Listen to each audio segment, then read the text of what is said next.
তেতিয়া আমি কিমান সময়ত ক'ব লাগিব ম্যাক্সিমাম 5 pm 5 pm ৰ ভিতৰত আমি যদি কওঁ যে দিছ আফটাৰনুনৰ ভিতৰতে কৰিব আফটাৰনুন সময়ৰ ভিতৰতে 5 বজাত আমি ধৰি গলে 4 বজাত কৈছো আফটাৰনুনৰ ভিতৰত কৈছো গতিকে এইটো নিৰ্দিষ্ট কোনো একদম ধৰা বন্ধা এটা সময় নহয় ইনকমপ্লিট পিৰিয়ড কিন্তু আমি যদি 6 বজাৰ পিছত কওঁ মই যেনিবা কথাটো যেনিবা 7 বজাত কৈছো 7 বজাত যদি pm টো কৈছো মই আবেলি কথা কৈছো তেতিয়া I did not see লিখিব লাগিব I didn't see him this afternoon okay মই আজি আবেলি তাক মই দেখা নাছিলো এতিয়া মই কওঁতে এটা আবেলি হৈ থকা নাই এটো কি ইভিনিং টাইম হৈ থকা নাই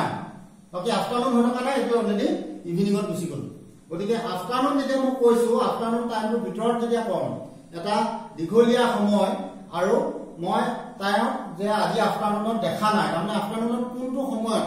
এক্স্যাক্টলি 4 বজাত যেনে কৈছে নে 5 বজাতে কৈছে নে 3 বজাতে কৈছে নে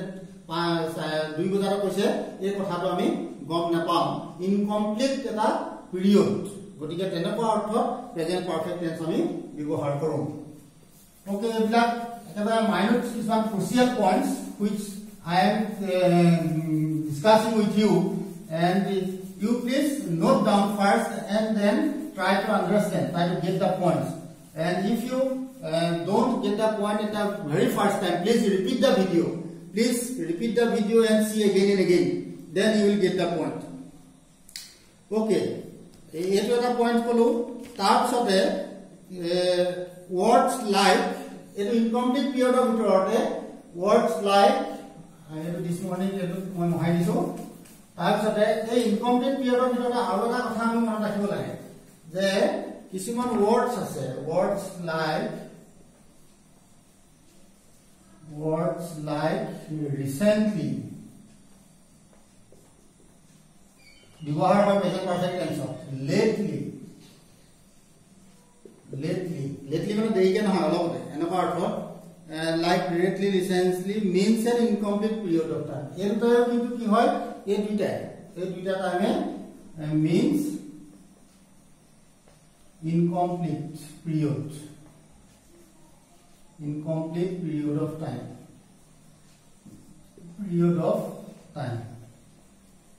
অলপতে বুলি কোৱাটা আমি কোনো নিৰ্দিষ্ট টাইম ক'ব নোৱাৰো টাইমটো কি আমি নাজানো ৰিসেন্টলি অলপতে হ'ল বা অলপ আগতে হ'ল তেনেকৈ ক'লে আমি কিন্তু প্ৰেজেন্ট পাৰফেক্ট টেন্সত হয় আৰু এটা কনফিউজন হয় ফিউচাৰ টেন্সত শৰ্টলি ৱৰ্ডটো ব্যৱহাৰ হয় এটা মনত ৰাখিব লাগে এটো বহুত ল'ৰা-ছোৱালীয়ে ভুল কৰে শৰ্টলি হলে ফিউচাৰ ৰিসেন্টলি হলে প্ৰেজেন্ট পাৰফেক্ট এটো মনত ৰাখিব লাগে ডিফাৰেন্সটো কেতিয়াবা ক্লাছবিলাকে ছাত্ৰ-ছাত্ৰীসকলৰ ভুল হৈ যায় যে শৰ্টলি টু ফিউচাৰ টেন্সত ব্যৱহাৰ হয় আৰু ৰিসেন্টলি টু প্ৰেজেন্ট পাৰফেক্ট টেন্সত ব্যৱহাৰ হয় ওকে फ्रेंड्स এটো মই মনত পৰে কথাটো উল্লেখ কৰি গলো এটো এটা আমি দেখো সাধাৰণতে ক্লাছবিলাকৰ গণ্ডগোল হয় okay words like recently lately means incomplete period of time আমি incomplete period of কথা কৈ আছো যেনেকৈ যে আমি এটা উদাহৰণ দিলে গম পাম ৰিসেন্টলি বুলি কওঁতে অলপতে কিন্তু কিমান আগতে হেতু কথা 1 মিনিটৰ আগতে নে 10 মিনিটৰ আগতে নে 1 ঘণ্টা আগতে এটো আমি এক্স্যাক্টলি কথাটো বুজি নাপাওঁ এটা incomplete period suppose example have you seen the beggar recently have you seen the beggar recently বুলি কোনটা আমি কোন সময় বুজিছো এটা ইনকমপ্লিট পিৰিয়ড অফ টাইম এটা নিৰ্দিষ্ট এইটো সময়তে ৰিসেন্টলি বুলি বুজা নাযায় এটা যেনেকৈ মৰ্নিং বুলি কোনটা আমি কোনটো সময় এক্স্যাক্টলি মৰ্নিং আমি ধৰি ল'ব নোৱাৰো ইভিনিং বুলি কোনটা একদম ধৰা এইটো সময় হলে হে ইভিনিং এনেকুৱা নহয় গতিকে এই যে ৰিসেন্টলি মৰ্নিং ৰিসেন্টলি লেটলি এইবিলাক হৈছে ইনকমপ্লিট পিৰিয়ড অফ টাইম তাৰমানে এইটো ৰিসেন্টলি বুলি কোনটা কি বুজাব পাৰে এটা আমি লেটলি ব্যৱহাৰ কৰিব have you seen the beggar lately public lately দিব কম তাৰ অৰ্থটো কি যে ৰিসেন্টলি বা লেটলি বুলি কোনটা যে এটো mean this week হ'ব পাৰে this month হ'ব পাৰে the incomplete period of time because eto this week বুলি কোনটো আমি recently বুলি কোনটা we may mean week this week or we may indicate this month anyone, incomplete period. That is why it is called incomplete period of time. Suppose, for example, another example. Let me give you another example. Okay, friends, these are very interesting points that we are discussing here. Very interesting points. Another example of recently or lately. The poor man has had a lot of bad luck. For example, the poor man has had a bad luck recently or lately. Anyone? Recently or lately? Anyone? Okay. This order ki bujhay je thik here this week ko bujhabo pare, this month ko bujhabo pare. Recently mane manujane ekdom bor দুৰ্ভাগ্য তেওঁ লগ দিছে তেনেকুৱা যে কওঁ যে মানুহজনক বৰ দুৰ্ভাগ্য লগ দিছে বা মানুহজন বৰ দুৰ্ভগীয়া হৈছে দেই এনেকৈ যেতিয়া আমি কওঁ তেতিয়া আমি কি ৰিসেন্টলি ৱৰ্ডটো বা লেটলি ৱৰ্ডটোৱে এইটোৰ ক্ষেত্ৰতো দিস উইকো হ'ব পাৰে মান্থো হ'ব পাৰে গতিকে এই ৰিসেন্টলি ৱৰ্ডটো কি এটা নিৰ্দিষ্ট সময় বুজায় ইনকমপ্লিট পিৰিয়ড অফ টাইম বুজায় আৰু সেই ইনকমপ্লিট পিৰিয়ড অফ টাইমটোৰ ক্ষেত্ৰত আমি প্ৰেজেন্ট পাৰফেক্ট টেন্সটো ব্যৱহাৰ কৰো কিন্তু ফ্ৰেন্ডছ এটা more than that one very interesting point is there using of recently. The word recently when we use in past indefinite tense, what does it mean? That is the point. আমি যেতিয়া friends present recently word to আমি past indefinite tense যদি ব্যৱহাৰ কৰিলো what will be the meaning of it? Please see the meaning. He left recently. For example, he eto moi present perfect tense কথা কৈ আছো কিন্তু মই তোমালোকে বুজি পাবৰ কাৰণে সেন্টেন্স এটা মনত আহিছে কৈ দিছো যে he left recently. CENTLY. He left recently. এই সেন্টেন্সটো কি বুজায় যে he left a short time ago. Very interesting. Meaning to কি তোমালোকে লিখি লোৱা he left a short time ago. দেখাত সম্পূৰ্ণ বিপৰীত আমি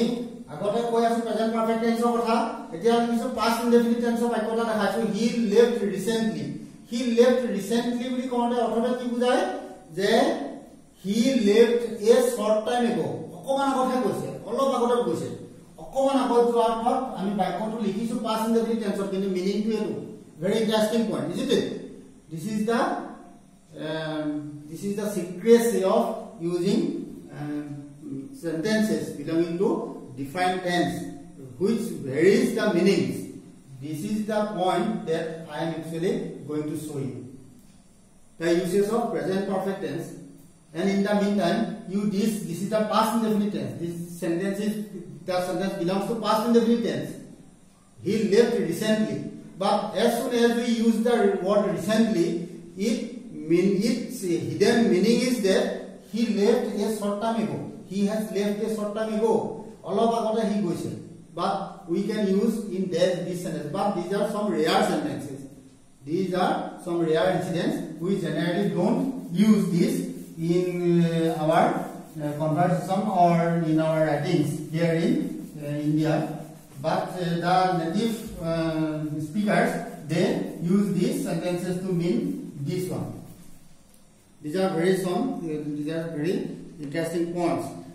For another point, okay, friends, another point B, then C. I am talking about recent past, point number 8, and within that, I am talking about some minor points, and another point is C. Words like some other words like ever, never, like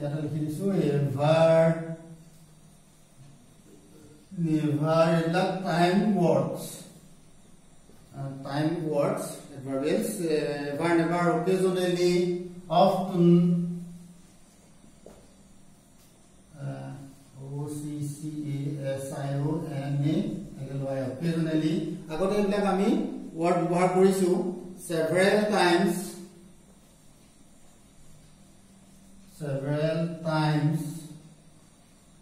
okay suppose once in a year several times plus since what since or logot since plus any point of time a point of time I mean udahon dile bujilo ba a point of time since morning since 11 am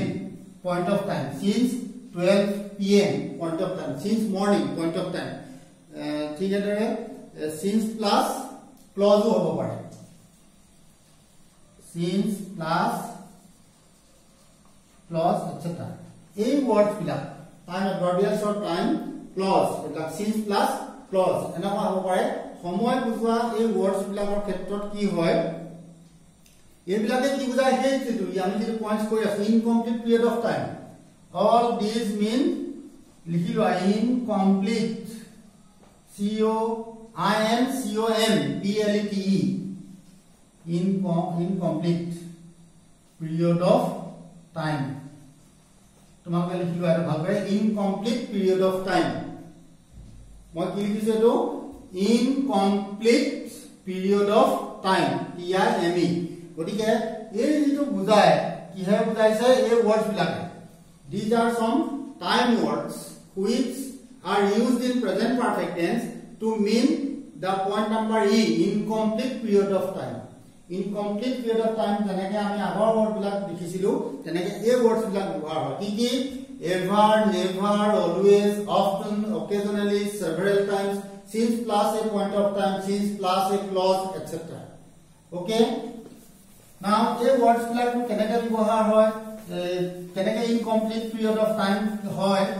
present perfect tense আমি ব্যৱহাৰ কৰো সেই অৰ্থত আমি দুটা উদাহৰণ দি কথাটো আলোচনা কৰিলে বুজিবলৈ সহজ হ'ব আৰু ইয়াৰ লগে লগে ইয়াৰ পিছতে আমি আলোচনা শেষ কৰিম have you ever climbed a tree have you ever an example have you ever climbed the tree gos ketiaba bogaisane we are using the word ever ठीक है दरे I have never been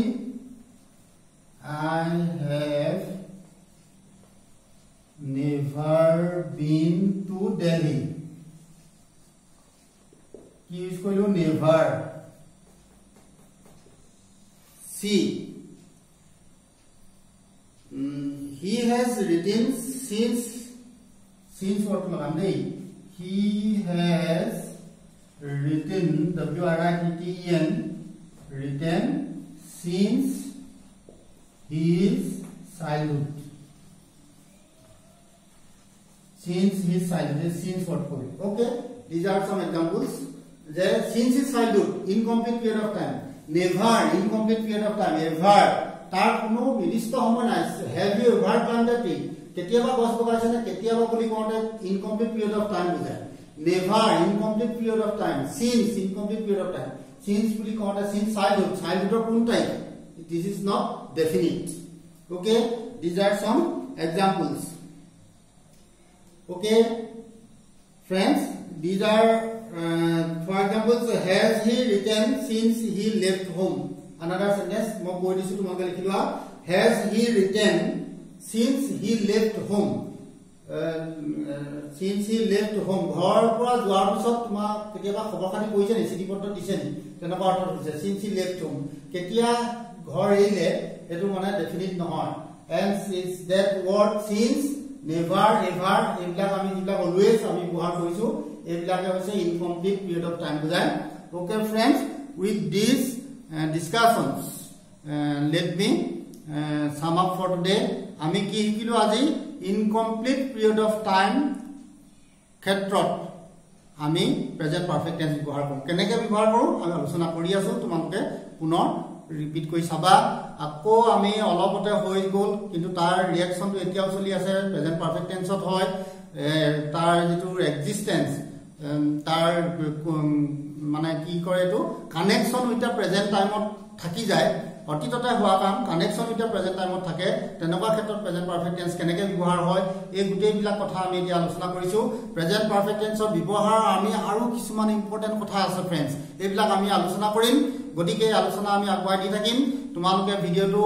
চাই খালি লাইক কৰিবলৈ নাপাহৰিবা বহুতে ভিউয়াৰ্ছে like কৰা না like কৰিব লাগে নতুন সাবস্ক্ৰাইবাৰ সকলক মই পুনৰ অনুৰোধ জনাইছো সাবস্ক্ৰাইব কৰক সাবস্ক্ৰাইব কৰিলে আপোনালোকৰ কোনো ক্ষতি নহয় বৰং চেনেলটো গ্ৰো হোৱাত সহায় হ'ব আপোনালোকৰ নিজৰ চেনেল আপোনালোকে নিজে গ্ৰো কৰি লওক এই মোৰ আপোনালোকৰ প্ৰতি আহ্বান এইখিনিকে কৈ পুনৰ লগ পোৱাৰ আশাৰে আজিলৈ ইমানটা সামৰণি মাৰিছো ধন্যবাদ